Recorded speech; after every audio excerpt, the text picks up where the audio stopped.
ये कहानी उस समय की है जब पृथ्वी से पानी लगभग पूरी तरह से खत्म हो चुका है। इंसानों के बीच न्यूक्लियर वॉर हुआ और अब दुनिया के सारे संसाधन लगभग खत्म हो चुके हैं और अब पृथ्वी पूरी तरह से बंजर हो चुकी है। और अब पानी कुछ खास जंगी दलों के पास बचा है जिसकी कीमत अब सोने से कहीं अधिक ज्यादा है।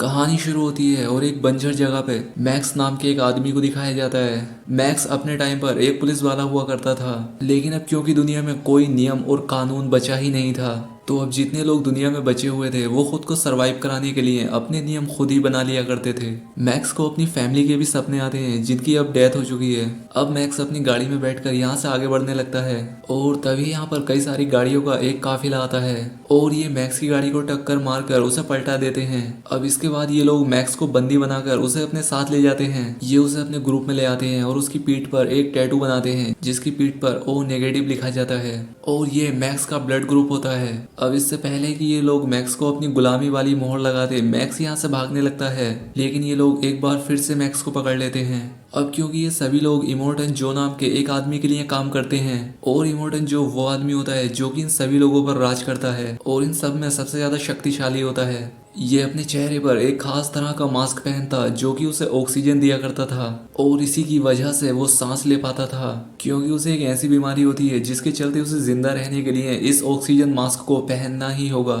ये एक ऊंची पहाड़ी पर रहता था। इसके बाद ये पहाड़ी से नीचे झांकता है जहाँ पर बहुत सारे आदमी होते हैं और ये सभी लोग दिखने में काफी ज्यादा कमजोर थे। इमोर्टन जो इन सभी से कहता है कि मैं तुम्हारा मालिक हूँ और मेरी ही वजह से तुम सभी ऊपर उठोगे और मैं तुम्हें मुक्ति दूंगा।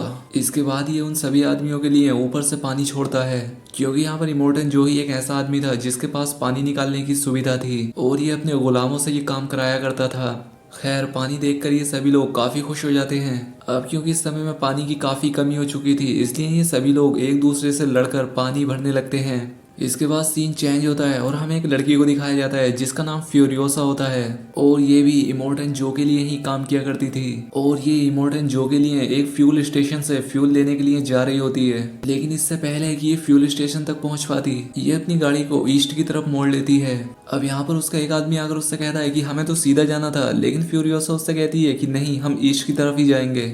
अब क्योंकि फ्यूरियोसा इन सभी लोगों की सीनियर होती है, इसलिए कोई भी उसका कहना टाल नहीं सकता था और इसलिए ये सभी लोग ईस्ट की तरफ मुड़ जाते हैं। अब इन लोगों को ऐसा करते हुए इमोर्टन जो एक दूरबीन से देख लेता है। अब इसके बाद वो भागता हुआ एक चैम्बर के अंदर जाता है और यहाँ पर इसने 5 लड़कियों को बंदी बनाकर रखा था और ये सभी लड़कियां उसने अपने बच्चे पैदा करवाने के लिए कैद कर रखी थी ताकि वो उसका वंश आगे बढ़ा सके। लेकिन वो 5 लड़कियां यहाँ से गायब होती हैं। वो समझ जाता है कि फ्यूरियोसा ने उससे गद्दारी की है और वो उन्हें अपने साथ ले गई है। अब वो अपने लोगों से उनका पीछा करने के लिए कहता है। अब इमोर्टन के आदमी ये बात सुनकर काफी खुश हो जाते हैं, क्योंकि वो उसे अपना भगवान मानते थे और वो इसके लिए अपनी जान भी देने के लिए तैयार हैं। अब ये जो इमोर्टन की आर्मी होती है इसका नाम वॉर बॉयज होता है और न्यूक्लियर रेडिएशन के चलते इन्हें एक बीमारी होती है जिससे कि इन सभी लोगों को खून की जरूरत होती है और इसीलिए इन लोगों ने मैक्स को बंदी बना रखा था। अब यहाँ पर हमें नुक्स नाम के एक वॉर वॉइस को दिखाया जाता है जो कि फ्यूरियोसा को पकड़ने के लिए काफी उतावला होता है। वो अपनी गाड़ी के आगे मैक्स को बांध देता है और मैक्स की बॉडी से पाइप के जरिए खून निकल रहा होता है जो कि उस वॉर सोल्जर की बॉडी में जा रहा था ताकि इससे उसे ताकत मिलती रहे और जरूरत पड़ने पर वो इमोर्टन जो के लिए अपनी जान भी दे दे। यहाँ पर इनके लिए शहीद होना बहुत ही गर्व की बात थी। दूसरी तरफ हमें फ्यूरियोसा को दिखाया जाता है जो कि दूसरे लोगों के इलाके में पहुंच चुकी थी और उस इलाके के लोग गाड़ी लेकर उसका पीछा करना शुरू कर देते हैं। अब यहाँ पर फ्यूरियोसा के जितने भी साथी थे एक एक करके सभी मारे जाते हैं। अब इमोर्टन जो के वो आदमी जो कि फ्यूरियोसा को पकड़ना चाहते थे वो यहाँ पर पहुंच जाते हैं। अब जो दूसरे इलाके के लोग थे वो उनसे लड़ने लगते हैं और एक एक करके उन सभी को मार भी देते हैं। लेकिन इससे पहले कि ये फ्यूरियोसा को पकड़ पाते, सामने से एक बहुत ही बड़ा रेत का तूफान आ जाता है। फ्यूरियोसा अपना ट्रक लेकर उस तूफान के अंदर चली जाती है, लेकिन वो वॉर सोल्जर जिसके आगे मैक्स बंधा होता है वो भी फ्यूरियोसा का पीछा करते करते उस तूफान के अंदर चला जाता है। जब वो फ्यूरियोसा की गाड़ी के पास होता है तब वो अपने गाड़ी के अंदर पेट्रोल डालने लगता है ताकि वो खुद की गाड़ी को आग लगाकर फ्यूरियोसा को रोक सके। लेकिन इससे पहले कि वो ब्लास्ट कर पाता, मैक्स उसका हाथ पकड़ लेता है और इसके बाद उसकी गाड़ी फ्यूरियोसा के ट्रक से टकरा जाती है और यहाँ पर वॉर सोल्जर की गाड़ी पलट जाती है। इसके बाद हमें सुबह का सीन दिखाया जाता है जहाँ पर तूफान अब पूरी तरह से रुक चुका था। यहाँ पर मैक्स तो जिंदा होता है लेकिन वो वॉर सोल्जर मारा गया था। वो यहाँ पर मैक्स के साथ जंजीर से बंधा होता है, इसलिए मैक्स उसे अपने कंधे पर उठाकर फ्यूरियोसा की गाड़ी की तरफ बढ़ने लगता है। दूसरी तरफ फ्रियोसा अपने साथ जिन 5 लड़कियों को लेकर भागी थी वो सभी लड़कियां यहाँ पर उसके साथ होती हैं। अब यहाँ पर आकर मैक्स उन पर अपनी गन पॉइंट कर देता है और उनसे अपनी जंजीर काटने के लिए कहता है। और जब एक लड़की जंजीर काट रही होती है तब फ्रियोसा मैक्स के ऊपर अटैक कर देती है। अब यहाँ पर इन दोनों के बीच फाइट होने लगती है और तभी वो वॉर सोल्जर जो कि मैक्स के साथ जंजीर से बंधा था वो उठ जाता है, क्योंकि वो मरा नहीं था, वो तो सिर्फ बेहोश हो गया था। वो किसी भी कीमत पर फ्रियोसा को पकड़ना चाहता है ताकि इमोर्टन जो उसे शाबाशी दे और उसे मुंह मांगा इनाम भी। अब यहाँ पर मैक्स और वो वॉर सोल्जर दोनों मिलकर फ्रियोसा को अपने कब्जे में ले लेते हैं। अब वॉर सोल्जर ये देखकर काफी खुश हो जाता है, वो मैक्स की जंजीरें भी काट देता है। लेकिन यहाँ पर मैक्स उसे घूंसा मारता है और खुद वो ट्रक लेकर यहाँ से निकलने लगता है। फ्रियोसा के साथ यहाँ पर जो 5 लड़कियां होती हैं वो उनसे कहती है कि अगर तुम बचना चाहती हो तो मेरे साथ चलो, क्योंकि पीछे से इमोर्टन जो की बहुत ही बड़ी तादाद हमें पकड़ने के लिए आ रही होगी। अब फ्रियोसा उस गाड़ी की तरफ बढ़ती है जो मैक्स लेकर यहाँ पर चला था। दरअसल वो कुछ दूर आगे जाकर ही बंद हो गई थी। यहाँ पर फ्रियोसा उससे कहती है कि मैंने इस गाड़ी में एक सीक्वेंस सेट कर रखा है और इस ट्रक को सिर्फ मैं ही चला सकती हूँ। और अब इसीलिए मैक्स इन सभी को भी अपने साथ गाड़ी में बैठा लेता है। अब ये सभी लोग आगे बढ़ने लगते हैं और एक बहुत ही बड़ी सी चट्टानों के पास पहुंच जाते हैं। अब यहाँ पर भी एक गैंग होती है और ये इलाका उस गैंग का होता है। यहाँ पर फिरोजा कहती है कि मैंने इन लोगों से एक डील की थी कि ये हमें यहाँ से जाने देंगे, लेकिन अब मुझे पता नहीं कि ये लोग हमें यहाँ से जाने देंगे भी या नहीं। वो यहाँ पर उन 5 लड़कियों से और मैक्स से गाड़ी के अंदर छिपने के लिए कहती है और इसके बाद वो ट्रक से उतरकर उन आदमियों से बात करने की कोशिश करती है। यहाँ पर इस दूसरे ग्रुप का सरदार फ्रियोसा से कहता है कि तुमने कहा था कि कुछ ही लोग तुम्हारा पीछा करेंगे, लेकिन यहाँ पर तो 3 जंगी टुकड़ियां तुम्हारा पीछा कर रही हैं। अब क्योंकि फ्रियोसा ने यहाँ से गुजरने के बदले इन्हें डीजल देने का वादा किया होता है जो कि फ्रियोसा के ट्रक के पीछे जुड़े एक गोल से टैंक के अंदर था। लेकिन इससे पहले कि फ्रियोसा उस टैंक को अलग कर पाती, वो देखती है कि इमोर्टन जो अपने आदमियों के साथ इन तक पहुंचने वाला है और अब इसीलिए मैक्स गाड़ी स्टार्ट करता है और यहाँ से निकलने लगता है। अब फ्रियोसा भी किसी तरह से गाड़ी में बैठ जाती है। अब दूसरे कबीले के लोग फ्रियोसा को रोकने के लिए सामने की एक पहाड़ी को ब्लास्ट कर देते हैं, जिससे कि अब अंदर आने का रास्ता पूरी तरह से बंद हो जाता है। अब यहाँ पर इमोर्टन जो और उसकी सेना वो सब लोग बाहर ही रुक जाते हैं। अब जिन लोगों का ये इलाका होता है वो बहुत ही अच्छे बाइकर्स होते हैं और अब इसीलिए वो अपनी बाइक्स पर सवार होकर मैक्स और फ्रियोसा का पीछा करना शुरू कर देते हैं। लेकिन यहाँ पर मैक्स और फ्रियोसा एक एक करके इन सभी बाइकर्स को मार देते हैं। लेकिन तभी ये लोग देखते हैं कि इमोर्टन जो भी इनकी गाड़ी के पीछे ही होता है। अब यहाँ पर इमोर्टन जो फ्रियोसा को गोली मारने ही वाला होता है कि तभी उन 5 लड़कियों में से एक लड़की को ट्रक के बाहर खड़ा कर दिया जाता है, क्योंकि लड़की प्रेग्नेंट होती है और इसके पेट में इमोर्टन जो का बच्चा होता है। और अब इसीलिए इमोर्टन जो इस पर फायरिंग नहीं करता, क्योंकि वो किसी भी कीमत पर अपने बच्चे को नुकसान नहीं पहुंचाना चाहता था, क्योंकि ये बच्चा उसके लिए बहुत ही ज्यादा जरूरी था। लेकिन फिर भी वो फ्रियोसा की गाड़ी को रोकने की पूरी कोशिश करता है। वो अपनी गाड़ी से एक जंजीर फायर करते हैं और वो जंजीर सीधा आकर इनके गाड़ी के स्टीयरिंग में अटक जाती है और अब इसके चलते ये लोग अपनी गाड़ी को कंट्रोल नहीं कर सकते थे। लेकिन तभी वो लड़की जो कि प्रेग्नेंट होती है वो गाड़ी से बाहर निकलती है और उस जंजीर को काट देती है। अब इससे पहले कि ये लोग उस गाड़ी को कंट्रोल कर पाते ये देखते हैं कि सामने एक चट्टान है। अब ये लोग किसी तरह से अपनी गाड़ी को मोड़ लेते हैं, लेकिन इनकी गाड़ी का दरवाजा उससे टकरा जाता है। वो लड़की जिसने जंजीर काटी थी वो अभी भी उस ट्रक से बाहर थी और जब वो गाड़ी के अंदर जाने की कोशिश करती है तब उसका पैर फिसल जाता है और वो उस टूटे हुए दरवाजे पर लटक जाती है। वो दरवाजा टूट जाता है और वो जमीन पर गिर जाती है। पीछे से इमोर्टन जो भी आ रहा होता है वो उसे बचाने के लिए अपनी गाड़ी को दूसरी तरफ मोड़ देता है और अब इससे उसकी गाड़ी पलट जाती है और वो यहाँ पर देखता है कि इसकी वो गुलाम जिसके पेट में उसका बच्चा होता है वो पूरी तरह से जख्मी हो चुकी है और वो अपनी आखिरी सांसें ले रही थी। अब ये देखकर इमोर्टन जो गुस्से से चिल्ला उठता है। दूसरी तरफ मैक्स और फ्यूरियोसा अब भी आगे बढ़ ही रहे होते हैं। इनकी गाड़ी में इमोर्टन जो का वो आदमी भी छिपा हुआ था।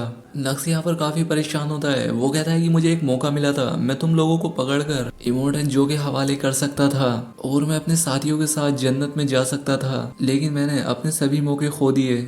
अब गाड़ी में जो बाकी की 4 लड़कियां होती हैं उन्हीं में से एक लड़की से समझाती है। वो उससे कहती है कि शायद तुम्हारी किस्मत में कुछ और ही लिखा है। वो प्यार से उसके मुंह पर हाथ फेरती है और अब नक्स को भी अच्छा लगता है।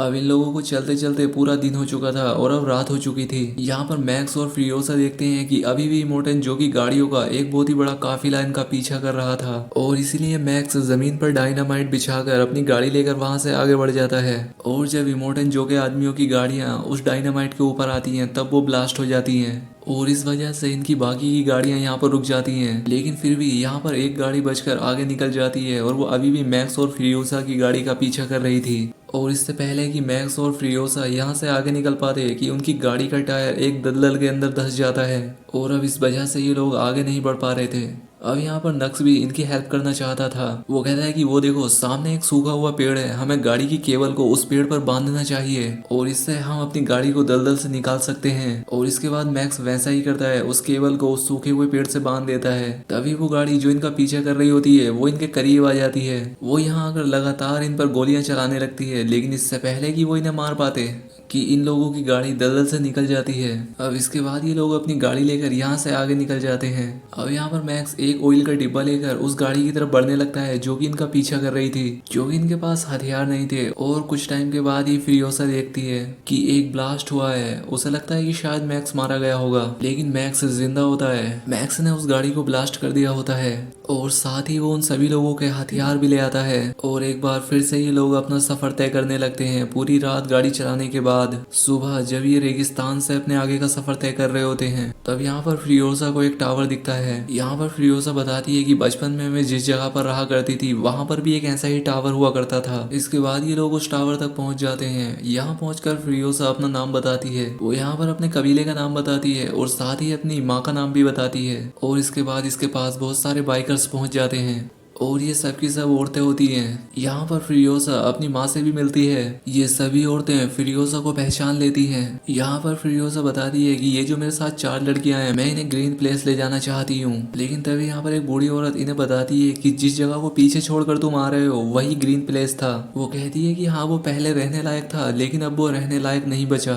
अब ये बात सुनकर फ्रियोसा को काफी दुख होता है। इसके बाद ये लोग प्लान बनाते हैं कि ये लोग सूखे हुए समंदर के उस पार जाएंगी ताकि ये अपने लिए नया घर ढूंढ सके। लेकिन यहाँ पर मैक्स उनके साथ जाना नहीं चाहता था। वो कहता है कि मैं अपना रास्ता खुद ही ढूंढ लूंगा। यहाँ पर जब सभी लोग चले जाते हैं तभी मैक्स को एक छोटी लड़की का विजन आता है। वो यहाँ पर मैक्स से कहती है कि तुमने मुझसे वादा किया था कि तुम मुझे बचाओगे, लेकिन तुम मुझे बचा नहीं पाए, क्योंकि मैक्स अपने पास्ट में इस लड़की की जान बचा नहीं पाया था। इसके बाद मैक्स अपनी बाइक से फ्रियोसा के पास पहुंच जाता है। यहाँ पर मैक्स कहता है कि जिस तरफ तुम जा रही हो वहां पर नमक के अलावा और कुछ भी नहीं है और हमें वापस इमोर्टन जो के किले पर ही जाना चाहिए, क्योंकि उस जगह पर पानी और हरियाली दोनों ही है और अगर एक बार हमने उसकी जगह को अपने कब्जे में ले लिया तब सब कुछ ठीक हो जाएगा। अब यहाँ पर मैक्स की बात से सभी लोग सहमत हो जाते हैं और इसके बाद एक बार फिर से ये सभी लोग उसी तेल के टैंकर में बैठकर मोर्टन जो के किले की तरफ जाना शुरू कर देते हैं। रास्ते में मोर्टन जो और उसके बाकी के आदमी इनकी गाड़ी को देख लेते हैं। यहाँ पर मोर्टन जो समझ जाता है कि ये सब किले की तरफ ही जा रहे हैं और क्योंकि किले पर सैनिक नहीं है इसलिए ये सभी लोग किले पर कब्जा करना चाहते हैं। अब इमोर्टन जो भी अपने आदमियों के साथ इनका पीछा करना शुरू कर देता है। अब यहाँ पर मैक्स और फ्रियोसा मिलकर इमोर्टल जो के कई सारे आदमियों को मार देते हैं, पर इमोर्टन जो उन 4 लड़कियों में से एक लड़की को पकड़ लेता है। अब फ्रियोसा किसी तरह से इमोर्टन जो की गाड़ी तक पहुंच जाती है और वो उसके मास्क को ही खींचकर निकाल देती है और इससे इमोर्टन जो मारा जाता है। लेकिन अभी भी उसके बहुत सारे वॉर बॉयज होते हैं जो कि इन सबको मारना चाहते थे। अब क्योंकि नक्स जिस ट्रक को चला रहा होता है वो खुद ही एक तेल का टैंकर होता है, वो अपनी गाड़ी को बाकी लोगों की गाड़ियों से टकरा देता है और इससे एक बहुत ही बड़ा ब्लास्ट होता है जिससे कि ये सब के सब लोग मारे जाते हैं। अब दूसरी तरफ फ्रियोसा काफी कमजोर हो जाती है और मैक्स समझ जाता है कि इसे ब्लड की जरूरत है और अब इसीलिए वो उसकी बॉडी में अपना ब्लड ट्रांसफर करता है और अब इसीलिए मैक्स उसे अपना ब्लड देने लगता है और अब इससे फ्रियोसा ठीक हो जाती है। अब इसके बाद ये लोग इमोर्टन जो के किले तक पहुंच जाते हैं। वहां पर बहुत सारे सैनिक भी होते हैं, लेकिन जब यहाँ पर ये लोग इमोर्टन जो की बॉडी दिखाते हैं तब वहां पर जितने भी लोग होते हैं वो काफी ज्यादा खुश हो जाते हैं और ये लोग यहाँ पर नारा लगाने लगते हैं कि इन सबको भी ऊपर आने दो। अब क्योंकि इमोर्टन जो मारा गया था इसलिए यहाँ पर अब पानी खोल दिया जाता है और पानी देखकर सभी लोग काफी खुश हो जाते हैं और अब जो बाकी के वॉर बॉयज बचे होते हैं वो इमोर्टन जो और फ्रियोसा का स्वागत करते हैं, जिसका मतलब था कि अब इस किले पर इन सभी का बराबर हक है। यहाँ पर जमीन से पानी निकालने के लिए बड़ी बड़ी मशीनें होती हैं और इस जगह पर काफी हरियाली भी होती है और अब इसीलिए यहाँ पर किसी को भी पानी की कमी नहीं होगी। अब इसके बाद जब ये लोग ऊपर जा रहे होते हैं तब फ्रियोसा नीचे मैक्स को देखती है जो कि भीड़ के बीच से निकल कर जा रहा था, क्योंकि मैक्स ने जिस काम की जिम्मेदारी फ्रियोसा के साथ ली थी वो काम उसने पूरा कर दिया था और अब मैक्स निकल पड़ा था अपने एक नए सफर पर। और अब इसी के साथ ये मूवी यहाँ पर एंड हो जाती है। दोस्तों वीडियो कैसी लगी कमेंट करके जरूर बताएं, साथ ही चैनल को सब्सक्राइब और वीडियो को लाइक जरूर करें। तो आज के लिए बस इतना ही, मिलते हैं हमारी नेक्स्ट वीडियो में।